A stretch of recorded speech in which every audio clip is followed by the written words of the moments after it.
Қайырлы кеш, құрметті вебинар көрермендері. Мен уролог-андролог дәрігер Қартаңбаев Ерік Қайырбергенұлы, Алматы қаласынан репродуктивті институт медицина орталығының дәрігері болып табыламын. Бүгінгі талқылайтын тақырыбымыз ол ерлерді тексеру болып табылады. Дүние жүзінде белеуліктің таралуы 10-15%-ға дейін жетсе, ал Қазақстанда оның ішіне кіреді. Қазақстанның өзінде 17%-ға дейін белеулік таралған. Соның ішінде ерлердің тарапынан 50%-ға дейін болып жатыр. Дүниежүзілік денсаулық сақтау ұйымының бақылауы бойынша ерлі-зайыптардың арасында бір жылдың ішінде ешқандай контрацептивті заттар қолданбай жүктіліктің болмауы кезінде дәрігерлерге қаралуы керек деген ұғым бар. Ал енді спермограмманы тапсыруға келетін болсақ, спермограмманы зерттеуге келетін болсақ, онда қандай дайындықтар керек бізге? Ең бастысы 3-5 күн жыныстық қатынасқа түспей шәуетті жинау керек. 7 күннен асып кетпесін. 7 күнге дейін ол рұқсат етіледі. 7-10 күннің ішінде дене қызуының жоғарылауы болмасын. Ол жаңағы ыстық моншалар, ыстық ванналар және күннің астында көп жүрмеу. Тапсыру алдында 7-10 күндей ішімдік ішпеу керек. Майлы, ащы қуырылған тамақтарды азайту керек. Эякуляттың ең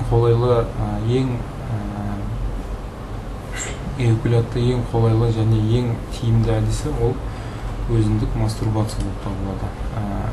Мынау таблицада көрсетілгендей 2010 жылғы Дүниежүзілік денсаулық сақтау ұйымының қаралуы бойынша эякулятты спермограмманы тексеру әдісі болып табылады. Және осыны қазақша аудара біз қалыпты спермограмманың жағдайын айта кетейік. Қалыпты жағдайда концентрациясы, жалпы концентрациясы 15 миллионнан жоғары болу керек 1 миллилитрдің ішінде. Жалпы саны 39 миллионнан жоғары болу керек. Және қозғалғыштығы А және Б кластары 40%-дан жоғары болу керек. А класы ең жақсы көрсеткіш ол 32%-дан жоғары болғаны. Және өміршеңдігі жизнеспособность деп атайды, 58%-дан жоғары болса өте жақсы болады. Және Крюгер бойынша морфологиялық түрі ол 4%-дан жоғары болу керек. Морфология дегеніміз ол ұрықтың құрылысы, басы, денесі, құйрығы бар ұрықтарды Крюгер әдісі бойынша қарап, тексеріп, қалыптысын анықтап, осы көрсеткіш 4%-дан жоғары болса, ол қалыпты нормаға сәйкес деп қаралады. Және мар-тест. Мар-тест өкінішке орай Қазақстанның барлық лабораторияларында жасала бермейді. Үлкен лабораторияларда жасалады. Мар-тест дегеніміз не? Мар-тест дегеніміз егер ағзада қандай да бір иммунный қарама-қайшылық болса, иммунитетпен, мысалы жаңадан түзіліп жатқан ұрықтың арасында қарама-қайшылық болса, ол мар-тесттің жоғарылауымен көзге көрінеді. Ол бізге не береді? Табиғи жолмен ұрықтанудың, табиғи жолмен жүкті болудың көрсеткішін төмендігін байқалтады. Сондықтан мар-тест ол міндетті эякулятты тексеру әдісіне кірген жөн. Ары қарай ең жақсы ол тапсырған эякуляттың көлемі 1,5 миллилитрден жоғары болған дұрыс.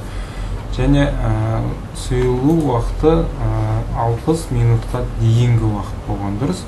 Және лейкоциттердің саны 1 миллионға дейін кездескені жақсы болады. Ары қарай біз көп ер азаматтарымыз лабораторияларға барып, эякулятты тапсырып, соның нәтижесімен бізге келіп отырады дәрігерлерге.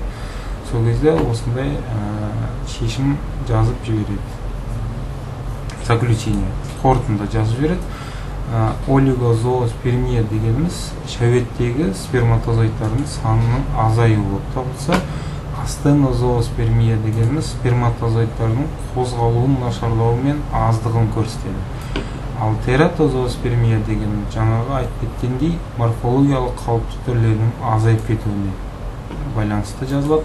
Олигозооспермия шәуеттің аз шығуы, аспермия деген заключение қорытындылар болады. Ол эякуляттың мүлдем болмауын айтады. Азооспермия дегеніміз сол эякулят құрамындағы сперматозоидтардың жоқтығы болып табылады. Көп жағдайда бұлар жеке кездеспей аралас түрлері кездеседі. Мысалы, олигоастенозооспермия ол кезде шәуеттің азаюы мен қозғалғыштығының нашарлауын көрсетеді. Немесе олиготератозооспермия ол шәуеттің азаюы мен және морфологиялық түрлерінің азаюы. Эякулятты тапсырған кезде ең қолайлы алу әдісі ол мастурбация деп айтып өттік. Жаңа соған қарама-қайшы, мысалы, анализ тапсырып жатқан кезде жағымсыз әсерлер де бар. Ол ең бірінші тапсыру барысында және үзілген жыныстық акт. Мысалы, және мүшеқапты қолдану. Мүшеқап ол негізінен қолданбауы керек, және майыздар, жақпалар, майлар, неше түрлі рубриканттарды қолданбаған жөн. Контейнерлеріміз, мынандай колбалар, мысалы, басқа да ыдыстар қолданбаған жөн. Негізі бір реттік стерилді биологиялық инерттік пластикалық ыдыстар қолдануға ең тиімді және тасымалдауға да тиімді ыдыс болып табылады. Жылдан жылға әр дүниежүзілік денсаулық сақтау ұйымының әр отырысында бізде көрсеткіштер неліктен төмендеп келе жатыр деген сұрақтар болады. Соны түсіндіре кетейін. Барлығында бір әдіспен қолданады, бір әдіспен есепке алады. Бірақ қазіргі заманда есептеу әдісі жылдамырақ болсын деп, мынау көру тақтасын 10 есе қысқартқандықтан біздің қазіргі концентрация көлемімізде төмен 60 миллионнан 15 миллионға дейін түскен. Одан еш қорқудың қажет жоқ.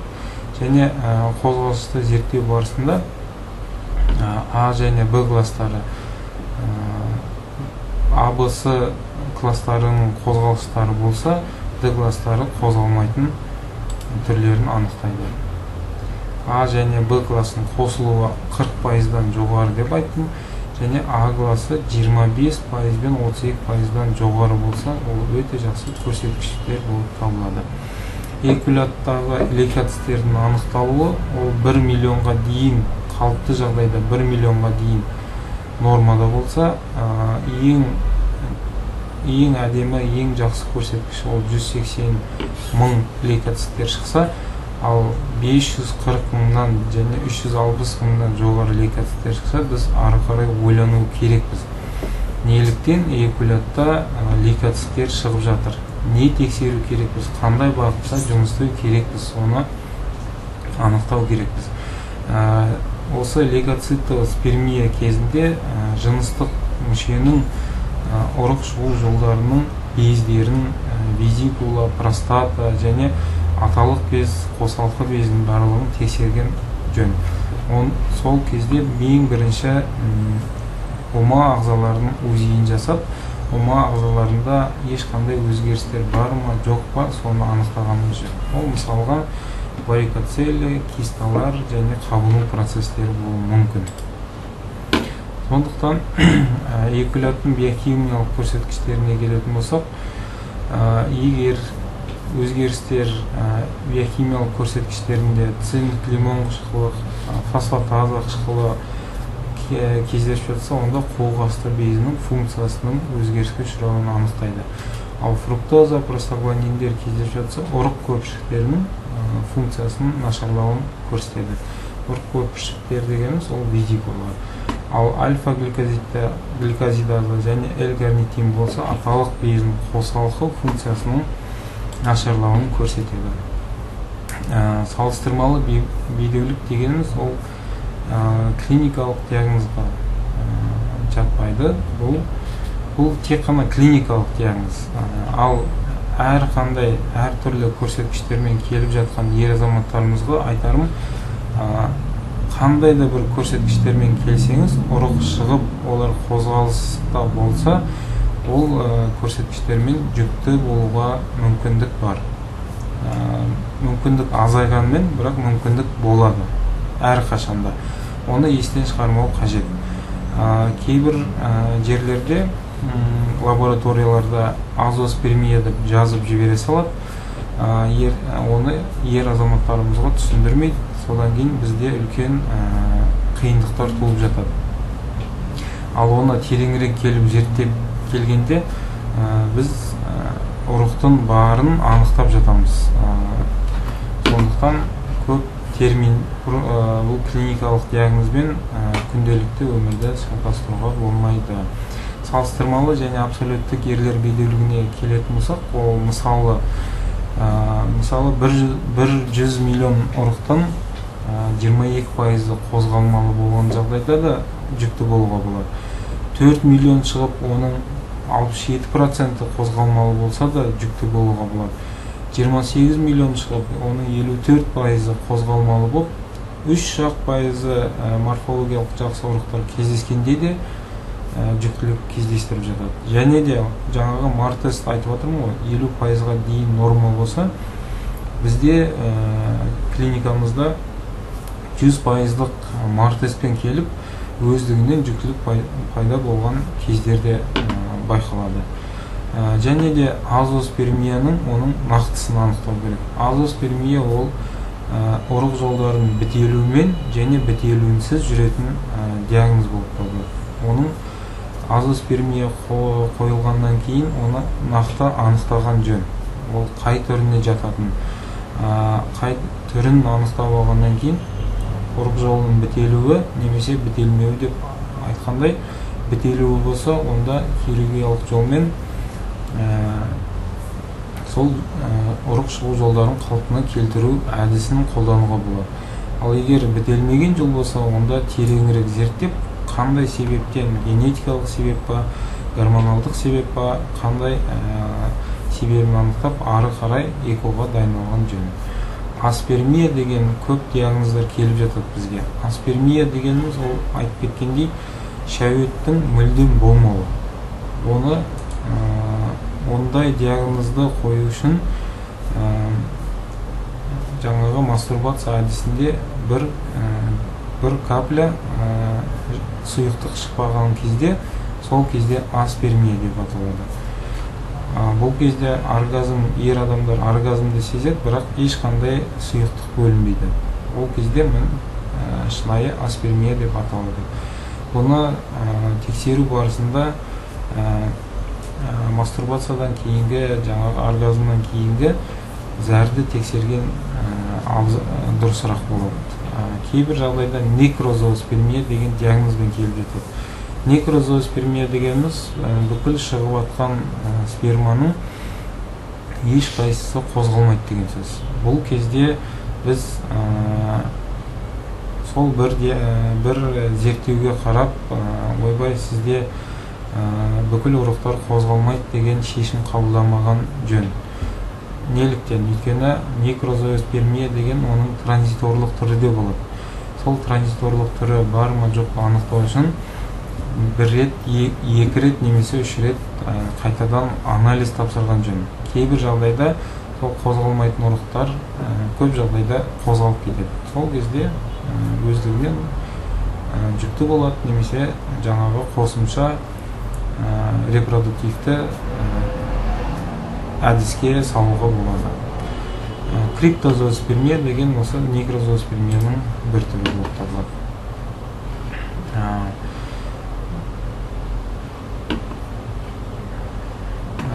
HBI тест дегеніміз не жағдай?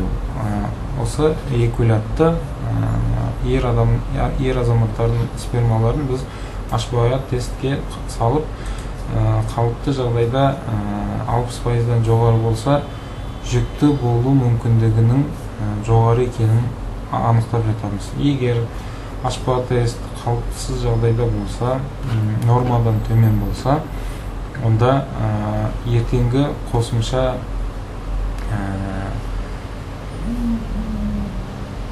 жүктарды жүргізу тактикасының түрлерін анықтаймыз. Ол жатырішілік инсеминация, немесе ЭКО, немесе ИКСИ әдісі қолдану ұсынылады.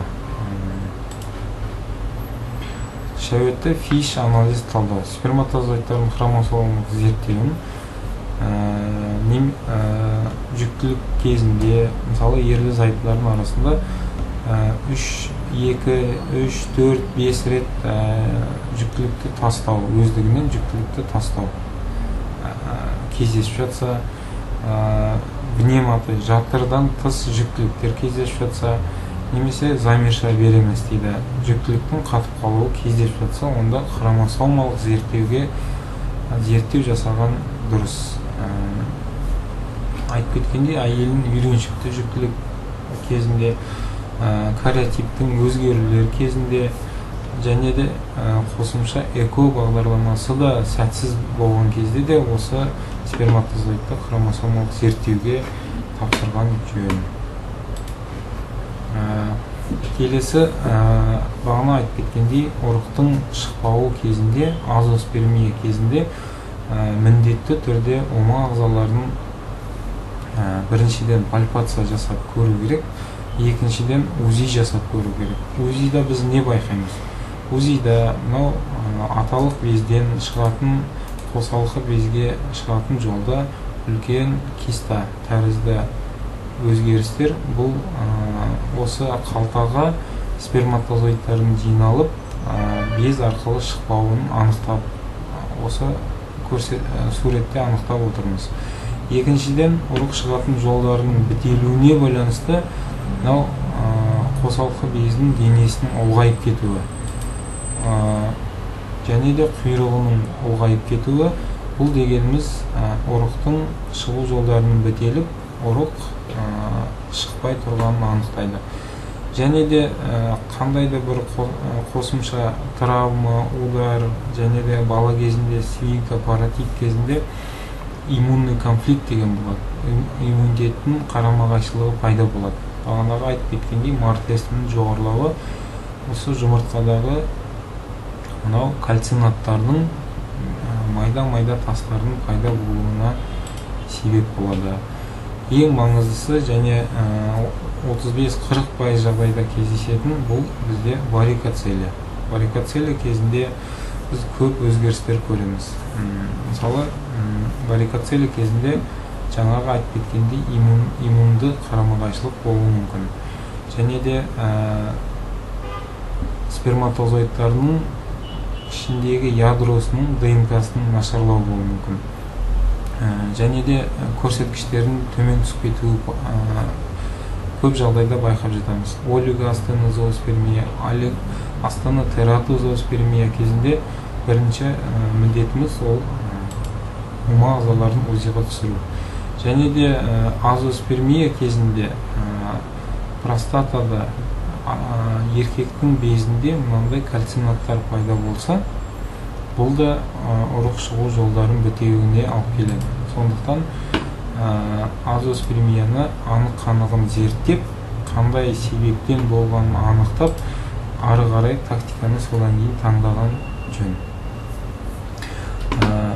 Қазіргі заманауи техникаларға байланысты, заманауи медициналық көрсеткіштерге байланысты ЭКОның әртүрлі IVF дейді, ЭКОның әртүрлі қосымша бізден беретін көмегіміз. Ол болашақта операция және онкологияға байланысты операциялар жоспарланып отырса, және де острый заболевание дейді, жедел аурулар пайда болатын болса, бездің ісініп кетуі, бездің қабынуы, сол кезде шәуетті қатырып қоюға болады. Кейін емделіп болғаннан кейін ұрықтың түзілуі нашарлап немесе жойылған күнде де осы қатырылған шәуетпен ары қарай жұмыс жасай береміз. Және де IMSI, ICSI және фиш талдау әдісі қазіргі заманауи технологиялардың біріне кіреді. жаңа айтып өткендей онкология, химиялық сәулелі терапияның алдында, серіктен болмауының алдында және шәует тапсыру қиындығы болса, шәуетті әрқашан қатырып ары қарай эко әдісіне қолданса болады. Бәрін айтып түсіндірдім. Және замани зерттеу қосымша функциялары ол үйреншікті жүктіліктің аяғына дейін көтермеу, эконың сәтсіз бағдарламаның каротиптің структуралық және сандық өзгерістері ауыр дәрежелі олигоастенотератозоспермия кезінде қолдануға болады. Жеңіл және орта дәрежелі олигоастенотератозоспермия кезінде экоикси сәтсіз әрекеттері ауыр дәрежелі олигоастенотератозоспермия және шәуеттің фиш талдауына ануклеидті санының өсуіне байланысты IMSI әдісін қолданса болады. PIXI әдісі бұл гиалуронатпен байланысудың негізінде селекцияның ICSI циклдарында қолдану сапаның толық спектрі бар жетілген сперматозоидтарды іріктеп алуға мүмкіндік береді. ДНК фрагментациясының төмен деңгейімен, аноплоидты жиілігі төмен болуымен, апоптикалық маркерлердің жоғалттығымен байланысты болады. Жаңа айтып өткендей, гормоналды фон бұл пролактин, тестостерон, ФСГ, ЛГ, эстрадиол, ТТГ гормондарын тексеріп, осыларда өзгерістер болса, азоспермия кезіндегі ары қарай тактика анықталады.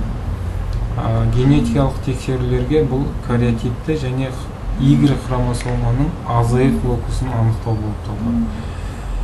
Қабыну процестерінде мазок аламыз, секрет, простата аламыз және инфекцияға ПЦР әдісімен тексерулер жүргіземіз. Назарларыңызға рахмет. Сұрақтарыңыз болса жауап беруге дайын.